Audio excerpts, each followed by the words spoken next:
Session 26, Origins and Related Words. 1. A Spartan Virtue. In ancient Sparta, originally known as Laconia, the citizens were long-suffering, hard-bitten, stoical, and military-minded, and were even more noted for their economy of speech than Vermonters, if that is possible.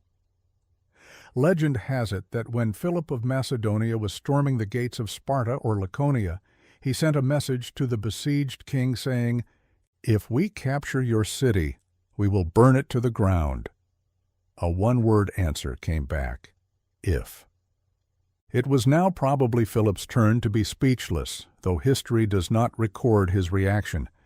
It is from the name Laconia that we derive our word laconic, pithy, concise, economical, in the use of words almost to the point of curtness, precisely the opposite of verbose. Like the man who was waiting at a lunch counter for a ham sandwich. When it was ready, the clerk inquired politely, "Will you eat it here or take it with you?" "Both," was the laconic reply. Or like the woman who was watching a lush imbibing dry martinis at a Third Avenue bar in New York City. The drunk downed the contents of each cocktail glass at one gulp, daintily nibbled and swallowed the bowl, then finally turned the glass over and ate the base. The stem he threw into a corner. This amazing gustatory feat went on for half an hour until a dozen stems were lying shattered in the corner, and the drunk had chewed and swallowed enough bowls and bases to start a glass factory. He suddenly turned to the lady and asked belligerently, "I suppose you think I'm cuckoo, don't you?" "Sure, the stem is the best part," was the laconic answer. It was doubtless this same gentleman, in his accustomed state of intoxication, who found himself painfully weaving his way along Wilshire Boulevard in Beverly Hills, California. He had somehow gotten on a TWA jetliner instead of the subway when he realized, almost too late, that he was going to bump into a smartly dressed young woman who had just stepped out of her Mercedes-Benz to go window shopping along the avenue. He quickly veered left, but by some unexplainable magnetic attraction, the woman veered in the same direction, again making collision apparently inevitable. With an adroit maneuver, the drunk swung to the right. The lady, by now thoroughly disoriented, did the same. Finally, both jammed on the brakes and came to a dead stop, face to face, and not 6 inches apart. And as the alcoholic fumes assailed the young lady's nostrils, she sneered at the reeking, swaying man, as much in frustration as in contempt. "Oh, how gauche?" "Fine," was his happy response. "How gauche with you?" This answer, however, is not laconic, merely confused. We have learned that ness, ity, and ism are suffixes that transform adjectives into nouns, and all three can be used with laconic, with characteristic laconicness, her usual laconicity, his habitual laconism, with, for him, unusual laconicism. A laconism is also the expression itself that is pithy and concise, as the famous report from a naval commander in World War II, saw sub, sank same. 2. Brilliant. Cogent is a term of admiration. A cogent argument is well put, convincing, hardly short of brilliant. Cogency shows a keen mind, an ability to think clearly and logically. The word derives from the Latin verb cogo, to drive together, compel, force. A cogent argument compels acceptance because of its logic, its persuasiveness, its appeal to one's sense of reason. 3. Back to talk. You will recall that loquor, to speak, is the source of loquacity, soliloquy, ventriloquism, colloquialism, circumlocution. This root is also the base on which eloquent, magniloquent, and grandiloquent are built. The eloquent person speaks out, from ex out, is vividly expressive, fluent, forceful, or persuasive in language, the prosecutor's eloquent plea to the jury. The word is partially synonymous with cogent, but cogent implies irresistible logical reasoning and intellectual keenness, while eloquent suggests artistic expression, strong emotional appeal, the skillful use of language to move and arouse a listener. Magniloquent, magnus large, and grandiloquent, grandis grand, are virtually identical in meaning. Magniloquence or grandiloquence is the use of high-flown, grandiose, even pompous language, of large and impressive words, of lofty, flowery, or over-elegant phraseology. Home is a place of residence, wife is helpmate, helpmeet, or better half. Women are the fair sex, children are offspring or progeny. A doctor is a member of the medical fraternity, people are the species Homo sapiens, etc., etc. Loquacious, verbose, voluble, and garrulous people are all talkative, but each type, you will recall, has a special quality. If you are loquacious, you talk a lot because you like to talk, and doubtless have a lot to say. If you are verbose, you smother your ideas with excess words, with such an overabundance of words that your listener either drops into a state of helpless confusion or falls asleep. If you are voluble, you speak rapidly, fluently, glibly, without hesitation, stutter, or stammer. You are vocal, verbal, and highly articulate. If you are garrulous, you talk constantly and usually aimlessly and meaninglessly about trifles. We often hear the word used in a garrulous old man or a garrulous old woman, since in very advanced age the mind may wander and lose the ability to discriminate between the important and the unimportant, between the interesting and the dull. Verbose is from Latin verbum, word. The verbose person is wordy. Voluble comes from Latin volvo, volutus, to roll. Words effortlessly roll off the voluble speaker's tongue, and garrulous derives from Latin garreo, to chatter. A garrulous talker chatters away like a monkey. The suffix ness can be added to all these adjectives to form nouns. Alternate noun forms end in ity, verbosity, volubility, garrulity. 4. At large. We discovered magnus, large, big, great, in Chapter 9, in discussing magnavox, etymologically, big voice, and find it again in magniloquent, etymologically, talking big. The root occurs in a number of other words. 1. Magnanimous, big-hearted, generous, forgiving, etymologically, great-minded. Magnus plus animus, mind. We'll discuss this word in depth in Chapter 12. 2. Magnate, a person of great power or influence, a big wheel as a business magnate. 3. Magnify, to make larger, or make seem larger, magnus plus 5 from facio, to make, as in magnify your problems. 4. Magnificent, magnus plus fic, from facio. 5. Magnitude, magnus plus the common noun suffix, tude, as in fortitude, multitude, gratitude, etc. 6. Magnum, as of champagne or wine, a large bottle, generally 2/5 of a gallon. 7.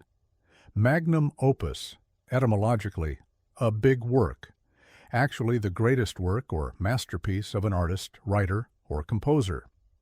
Opus is the Latin word for work. The plural of opus is used in the English word opera, etymologically, a number of works, actually a musical drama containing overture, singing, and other forms of music, that is, many musical works. The verb form opero, to work, occurs in operate, cooperate, operator, etc. 5. Words, words, words. Latin verbum is word. A verb is the important word in a sentence. Verbatim is word for word, a verbatim report. Verbal, ending in the adjective suffix all, may refer either to a verb or to words in general, a verbal fight, or it may mean loosely, oral or spoken rather than written, verbal agreement or contract. Or describing people, she is quite verbal. It may refer to a ready ability to put feelings or thoughts into words. Working from verbal, can you add a common verb suffix to form a word meaning to put into words? Verbiage has two meanings, an excess of words, such verbiage. Or a style or manner of using words, medical verbiage, military verbiage. 6. Roll on and on. Volvo, volutus, to roll. The source of voluble is the root on which many important English words are based. Revolve, roll again and again, or keep turning round. Wheels revolve. The earth revolves around the sun. The cylinder of a revolver revolves. The prefix is re, back, or again. The noun is revolution, which can be one such complete rolling, or, by logical extension, a radical change of any sort. TV was responsible for a revolution in the entertainment industry, especially political, the American or French Revolution. The adjective revolutionary introduces us to a new adjective suffix, "eri," as in contrary, disciplinary, stationary, imaginary, etc. But "eri" is sometimes also a noun suffix, as in dictionary, commentary, etc. Add different prefixes to Volvo to construct two more English words. 1. Involve. Etymologically, roll in. I didn't want to get involved. Noun, involvement. 2. Evolve. Etymologically, roll out. Out. Hence, to unfold or gradually develop. The final plan evolved from some informal discussions. The political party evolved from a group of interested citizens who met frequently to protest government actions. By analogy with the forms derived from revolve, can you construct the noun and adjective of evolve? Noun, blank. Adjective, blank. Review of etymology, prefix, root, suffix, meaning. 1. Laconia, Sparta. 2. Ness noun suffix. 3. Ism noun suffix. 4. Ity noun suffix. 5. X, out. 6. Ent adjective suffix.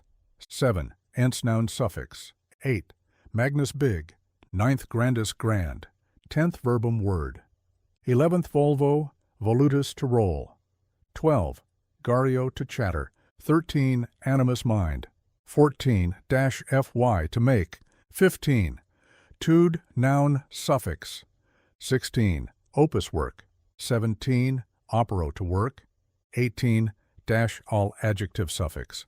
19. Is verb suffix. 20. Re again, back. 21. -ary adjective suffix. 22. In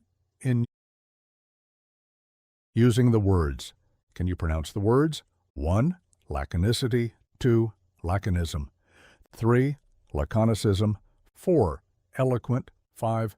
Eloquence. 6. Magniloquent. 7. Magniloquence. 8. Grandiloquent. 9. Grandiloquence. 10. Verbosity. 11th volubility. 12. Garrulity. 13. Cogency. Can you pronounce the words? 1. Magnanimous. 2. Magnate. 3. Magnum opus. 4. Verbatim. 5. Verbal. 6. Verbalize. 7. Verbiage. 8. Revolve. 9. Revolution. 10th revolutionary. 11th evolve. 12. Evolution. 13. Evolutionary. Can you work with the words? A. Floweriness, pompousness, or elegance in speech. B. Incessant chatter with little meaning. C. Big wheel, important or influential person. D. Great artistic work, masterpiece. E. A gradual unfolding or development, a rolling out. F. A rolling round, radical change, political upheaval. G. Great economy in speech. H. Fluency, ease, and / or rapidity of speech. I. Great artistic or emotional expressiveness. J. Wordiness. K. Persuasiveness through logic, keen-mindedness in reasoning. Can you work with the words? A. Word for word. B. To put into words. C. Causing or resulting from, radical change, new and totally different. D. Resulting or developing gradually from something. E. Expressive, emotionally moving. F. Pithiness or economy of expression, word or phrase packed with meaning. G. Big-hearted, generous, forgiving. H. Referring or pertaining to or involving words, oral, rather than written. I. Using flossy, flowery, elegant, or impressive phraseology. J. Wordiness, style or manner of using words, type of words. Do you understand the words? 1. Is laconicism characteristic of a verbose speaker? Yes or no? 2. Does a magniloquent speaker use short, simple words? Yes or no? 3. Does a frog evolve from a tadpole? Yes or no? 4. Is an eloquent speaker interesting to listen to? Yes or no? 5.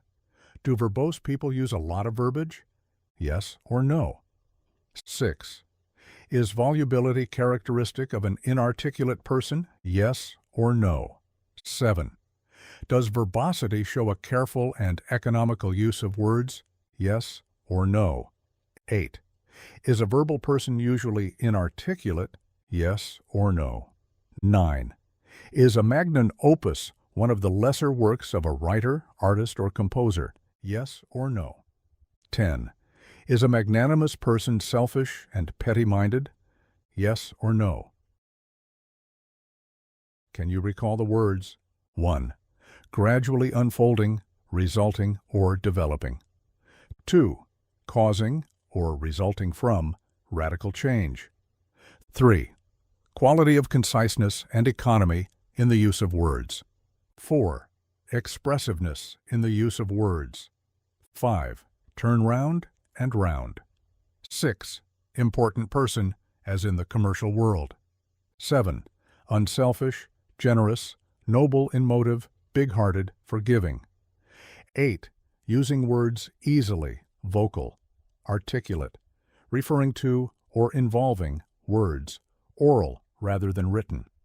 9. Style of word usage, type of words, overabundance of words. 10. Wordiness, quality of using excess words. 11. Elegance in word usage. 12. Quality of chattering on and on about trivia or with little meaning. 13. Fluency and ease in speech. 14. Word for word. 15. Masterpiece, great artistic work. 16. Persuasiveness and forcefulness in speech or writing through closely reasoned logic. End of Session 26.